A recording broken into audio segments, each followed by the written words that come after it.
찬양 감사합니다. 추석 명절들 잘 보내셨습니까? 예. 저도 이번 명절에는 대구를 좀 다녀왔습니다. 명절날 새벽 4시에 출발해서 하루 당일치기로 그렇게 다녔는데 양가 부모님들 다 뵙고 오게 되어서 명절 얼마나 기뻤는지 모릅니다. 오랜만에 갔거든요. 명절에 가족들도 다 함께 보고 해서 저도 아주 기쁘고 즐거운 그런 명절이 되었습니다. 여러분 혹시 하나님께 대해서 살아오시는 동안에 실망해 보신 적이 있으십니까? 하나님께서 살아계신다면 어떻게 나에게 이런 일이 생길 수 있는가? 하나님을 믿는다는 것과 도대체 믿지 않는 사람들보다 믿는다는 것이 무엇이 좋다는 것인가? 우리는 수많은 퀘스천 마크를 달면서 하나님에 대해서 의심하는 불신의 말들, 불평과 원망의 말들을 할 때가 있습니다. 이런 말을 하는 이유는 하나님에 대해서 잘 알지 못하기 때문이기도 하고, 더 나아가 하나님을 믿기 전 나의 처음 상태가 어떠했는지를 잘 알지 못했기 때문에 이렇게 말을 한다라고 말씀을 드릴 수가 있겠습니다. 개구리가 올챙이 시절을 모른다는 말이 비유가 될 수도 있겠습니다. 여러분, 하나님께서는 우리가 하나님께서 어떤 분이신가를 잘 알기를 원하십니다. 오늘 사실은 14절까지 말씀을 읽어야 되는데 6절까지만 읽었습니다. 그 6절 후반절에 보시면 이렇게 말씀하십니다. 또 내가 여호와인 줄 너희가 알리라. 13절 후반절에도 너희는 내가 여호와인 줄을 알리라. 14절 후반절에도 나 여호와가 이 일을 말하고 이룬지를 너희가 알리라. 여호와의 말씀이니라. 이렇게 반복적으로 너희가 여호와를 알리라, 여호와를 알리라, 이렇게 반복적으로 말씀하시는 것은 너희는 내가 여호와인 줄 꼭 알아주었으면 좋겠다라고 하시는 하나님의 간절한 바람이 있으시기 때문에 아니겠습니까? 이렇게 말씀하시면 결국 우리가 인격적으로 하나님을 아는 것만큼 하나님에 대해서 실망하기보다는 하나님에 대한 믿음을 잃지 않고 소망을 가질 수가 있기 때문에 그렇습니다. 사실은 성경 전체가 하나님께서 어떤 분이신지, 우리를 향하신 하나님의 마음이 어떠신지 우리에게 잘 가르쳐주고 있습니다만, 오늘은 저는 이 방대함 속에서 오늘 말씀 속에 나타나신 하나님께서 어떤 분이신가를 여러분과 함께 말씀을 나누려고 합니다. 그리고 이 성경에는요, 하나님이 어떤 분이신가, 하나님뿐만 아니라 우리가 하나님을 알기 전에 우리는 누구였는가, 우리가 어떠한 상태에서 하나님의 백성, 하나님의 자녀로 부름을 받게 되었는가 하는 것도 잘 알려주고 있습니다. 하나님을 믿기 전에 내가 누구였고 나의 상태가 어땠는지를 알게 되면 결국은 그것을 통해 가지고 하나님을 더 잘 알게 되기 때문에 그렇습니다. 한 예를 들어보면요, 예수님께서 오셔서 행하실 사역에 대해서 마태복음에서 이사야 선지자의 예언의 말씀을 인용합니다. 마태복음 12장 20절 말씀인데요, 이사야 42장 3절을 이렇게 인용합니다. 상한 갈대를 꺾지 아니하며 꺼져가는 심지를 끄지 아니하기를 심판하여 이를 때까지 하리니. 그렇게 예수님께서 오셔서 하실 사역을 이렇게 예언하고 있습니다. 여기 상한 갈대, 꺼져가는 심지는 무엇을 말하는 것일까요? 바로 하나님의 백성 되기 전 우리의 모습을 이야기합니다. 너희는 상한 갈대와 같았고 꺼져가는 심지와 같았다 하는 것입니다. 여러분, 갈대는 자그마한 바람에도 흔들립니다. 그래서 성경에서는 언제나 연약한 인간의 대명사로 이 갈대가 사용됩니다. 예수님 돌아가실 때에도 왕이라고 그러면서 왕의 지팡이를 쥐어줘야 되는데 갈대 지팡이를 예수님 손에 쥐어줬어요. 조롱하기 위해서. 아무 힘이 없다는 뜻이죠. 예. 그런데 오늘 말씀 보니까 상한 갈대요. 상한 갈대. 그 갈대가 여러분 딱 꺾여져 있다는 뜻 아니겠습니까? 이것을 영적인 의미로 보면 육체적으로 정신적으로 돌이킬 수 없을 만큼 이 타격을 입어가지고 부러져 있는 상태, 부서져 있는 상태, 특별히 죄악으로 인해서 영혼이 피폐해진 더러워진 상태를 의미한다고 하겠습니다. 이미 상해 있습니다. 꺾여진 상태이니 그냥 놔두어도 되살아날 가망이 없습니다. 우리 같으면 이용 가치가 전혀 없으니 그냥 꺾어서 뿌리째 뽑아버릴 것 같은데 주님께서는 꺾지 않으신다고 합니다. 이것이 하나님의 마음인 것입니다. 이 상한 갈대와 함께 꺼져가는 심지라고 합니다. 여러분, 등불은 기름이 없으면 꺼지지만 금방 꺼지지 않고 심지가 타고 그 다음에 꺼지게 됩니다. 등불은 방향을 밝히기, 등불을 킨다는 것은 방향을 밝히는 것 아닙니까?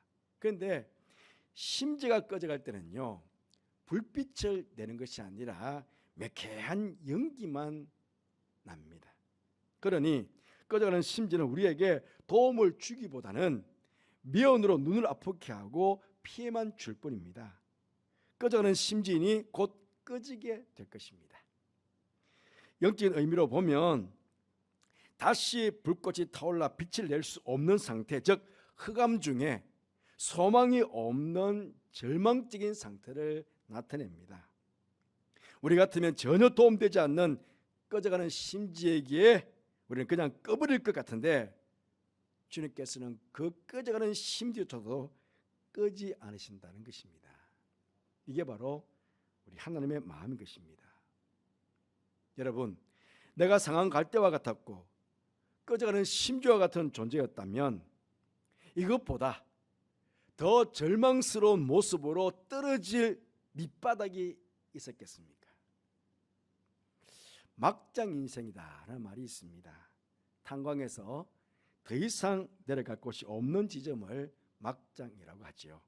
그러니 막장 인생이란 가장 밑바닥 인생을 의미하는 것 아니겠습니까? 성경에서 말하는 하나님을 믿기 전 우리는 어떤 상태느냐? 바로 이 막장 인생과도 같은 그런 인생이었다는 것입니다. 오늘 본문 말씀에도 그렇습니다. 에스겔의 환상을 통해서 우리의 모습을 적나라하게 고발해주고 있습니다. 이사야 여기 31장 2절 말씀 보면 나를 그 뼈 사방으로 지나가게 하시기로 본즉 그 골짜기 지면에 뼈가 심이 많고 아주 말랐더라. 그렇게 뼈를 본 환상을 이야기합니다. 그런데 11절 말씀 보니까 또 내게 이르시되 인자야 이 뼈들은 이스라엘 온 족속이라. 그 뼈가 뭔지에 대해서 이야기하셨습니다. 그렇습니다. 이게 아주 마른 뼈는 첫째로는 그 옛날 범죄한 이스라엘 온 족속을 가리킵니다만은 또 확대해 보면 허물과 죄로 죽어있던 모든 인류를 가리키기도 합니다. 또 요한계시록 3장 1절 말씀 보시면 사대 교회의 사자에게 편지하라. 하나님의 7영과 7뼈를 가지신 이가 이르시되 내가 네 행위를 아노니 네가 살았다 하는 이름은 가졌으나 죽은 자로다. 그렇습니다. 이 마른 뼈는 교회 안에 있으면서도 하나님의 자녀로 완전히 거듭나지 못한 모양만 신자를 가리키기도 합니다. 그런데 이런 아주 마른 뼈와 같고 죄와 허물로 죽어있고 상한 갈대와 꺼져가는 심지와 같은 우리들에게 성경은 놀라운 진리를 말씀해 주고 있습니다. 바로 하나님께서 이런 자들을 그냥 무관심 속에 내버려 두시는 것이 아니라 긍휼의 마음으로 바라보시며 저들을 지극한 사랑으로 끝까지 심판하여 이르기까지 살리시기를 원하신다 하는 것입니다. 하나님께서 에스겔 3절에서 이렇게 에스겔에게 물으십니다. 그가 내게 이르시되 인자야 이 뼈들이 능히 살 수 있겠느냐. 이 물음은 죄로 인해 바짝 마른 뼈들과 같은 당신의 백성들을 살리시고 싶어 하시는 하나님의 안타까운 물음 아니겠습니까? 이 물음은 감히 우리 인간들이 상상할 수도 생각할 수도 없는 물음이었습니다. 어떻게? 뼈도 그냥 뼈가 아니라 아주 바짝 마른 뼈입니다. 오래전에 이미 죽어서 살들은 다 뭉그러져서 사라졌습니다. 뼈만 앙상하게 남아있고 그것도 아주 마른 뼈입니다. 이 뼈가 어떻게 살아붙고 생명이 붙어서 살아날 수가 있다는 그런 소망을 가질 수가 있겠습니까? 우리 인간으로서는 전혀 소망이 없지만 하나님을 바라보면 우리에게 소망이 생깁니다. 왜냐하면 하나님의 눈길은 바로 좌절의 골짜기에서 고통 속에 허덕이고 있는 이 사람들을 살리시기 위해서 긍휼의 마음으로 그들을 주목하고 바라보고 계시기 때문에 그렇습니다.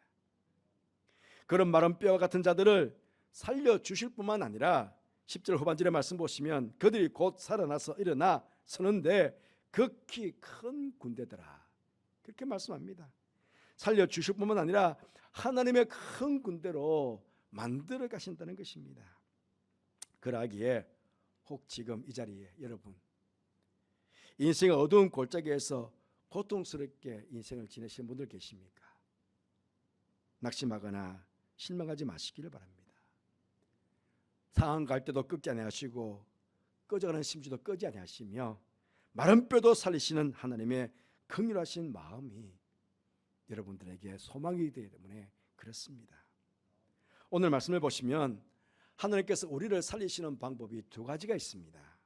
하나는 하나님의 말씀이고 또 하나는 하나님의 영이신 성령님이십니다. 사대교회에게 네가 살았다 하나 죽은 자로다 라고 책망하신 주님께서 사대교회뿐만 아니고 요한계시록에 나오는 7교회에게 공의하신 말씀이 있습니다. 계시록 3장 6절 말씀 보시면 귀 있는 자는 성령이 교회들에게 하시는 말씀을 들을지어다. 그렇습니다. 우리는 하나님의 말씀을 들어야 합니다. 하나님의 말씀을 들을 영적인 귀가 열려 있어야 됩니다. 귀 있는 자가 되어서 성령께서 하시는 하나님의 말씀을 우리는 들어야 합니다. 오늘 말씀도 4절에 뭐라고 말씀합니까? 또 내게 이르시되 너는 이 모든 뼈에게 대언하여 이르기를 너희 마른 뼈들아 여호와의 말씀을 들을지어다 라고 마른 뼈들에게 하나님의 말씀을 들으라고 하는 것입니다. 그렇게 하나님의 말씀을 들을 때 어떤 일이 일어났습니까? 7절 말씀 보시면 이에 내가 명령을 따라 대언하니 대언할 때에 소리가 나고 움직이며 이 뼈가 저 뼈가 들어맞아 뼈들이 서로 연결되더라 그랬습니다. 10절 말씀 이에 내가 그 명령대로 대언하였더니 생기가 그들에게 들어가며 그들이 곧 살아나서 일어나 서는데 극히 큰 군대더라, 그렇게 말씀합니다. 하나님의 말씀이 선포되자 하나님의 말씀이 들려지자 이런 역사가 일어나게 된 것입니다. 히브리서 4장 12절 말씀에 이렇게 말씀합니다. 하나님의 말씀은 살아있고 활력이 있어 좌우의 날선 어떤 것보다 예리하여 혼과 영과 및 관절과 골수를 찔러 쪼개기까지 하며 또 마음의 생각과 뜻을 판단한다, 그렇게 말씀하고 계십니다. 그러하기에 여러분 우리는 살아있는 이 하나님의 말씀을 듣기 위해서 늘 하나님의 말씀을 사모하는 우리가 되어야 됩니다. 우리 지난 주일날 어린 사무엘을 보았습니다. 사무엘이 하나님께 뭐라고 그랬습니까? 말씀하옵소서 종이 듣겠나이다. 말씀하옵소서 제가 듣겠습니다. 예. 우리도 늘 말씀을 사모하면서 이 사무엘처럼 이런 자세를 가져야 됩니다. 말씀하옵소서, 하나님 말씀하옵소서, 종이 듣겠습니다. 이런 자세를 가지고 늘 말씀을 사모하는 우리들이 되어야 됩니다. 그럴 때 이 말씀은 우리를 살릴 뿐만 아니라 우리의 삶의 등불이 되어서 우리들의 생명의 길로, 의의 길로, 구원의 길로, 선한 길로 우리를 인도해 가실 것입니다. 여러분, 우리 또한 말씀과 함께 우리를 살리시는 하나님의 영이신 성령의 충만함도 우리는 받아야 됩니다. 14절 말씀에 내가 또 내 영을 너희 속에 두어 너희가 살아나게 하고 그렇게 말씀합니다. 또 너희를 너희 고국 땅에 두리니 나 여호와가 이 일을 말하고 이룬 줄을 너희가 알리라. 여호와의 말씀이니라. 여러분, 하나님의 말씀과 함께 우리를 살리시는 성령님, 그 하나님의 영이신 성령님도 하나님께서 우리 속에 두게 되면 우리는 살아나게 됩니다. 꺼져가는 심지의 그 등잔에 기름을 채우면 다시 그 불은 살아나게 됩니다. 마찬가지입니다. 우리를 살리시는 성령께서 우리 속으로 들어오시면 다시 우리는 빛을 발하는 활빛이 타오르는 그런 살아있는 하나님의 사람으로 우리는 거듭나게 되는 것입니다. 성경을 보시면 우리가 말씀을 들을 때, 기도할 때에 성령님이 우리 안에 임하시게 됨을 우리는 보게 됩니다.